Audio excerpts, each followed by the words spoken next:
So I will now present the research we did to identify counterfeiters and resellers of illegal goods in Farsight's passive DNS data stream, and how to put them in a human-readable visualization in order to optimize the takedown efforts.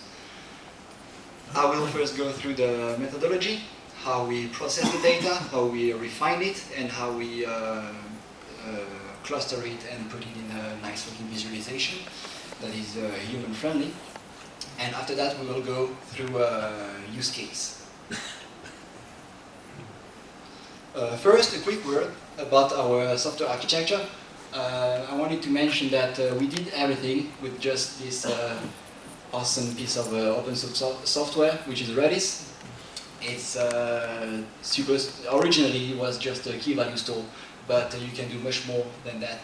And instead of going with a heavy Hadoop stack, we just used Redis and did everything with it for multiprocess communication as a custom-made message broker, for load balancing, and for monitoring events and statistics in real time. So it's pretty much a magical Swiss Army knife.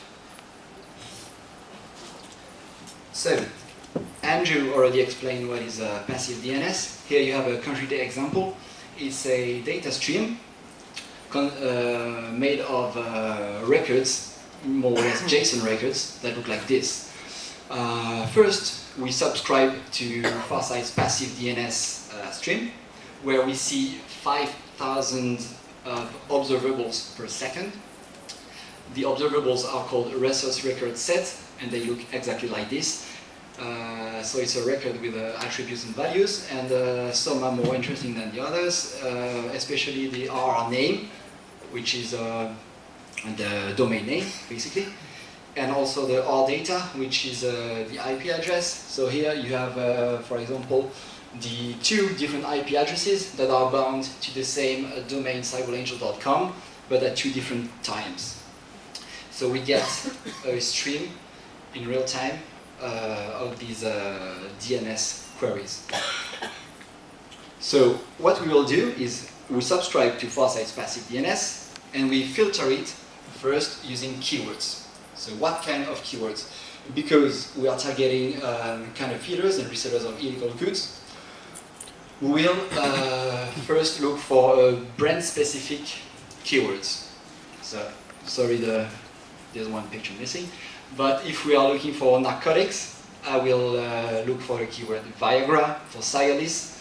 If I'm looking for counterfeited goods, I will look for Rolex, Chanel, Dior, all the obvious ones. But if I put myself in the shoes of a buyer, what would I do first? I'll just pop out Google and do these kind of queries. And you can see that there are some marketplaces that sell replica goods, counterfeited goods, but do not advertise clearly the brands because they sell many of them.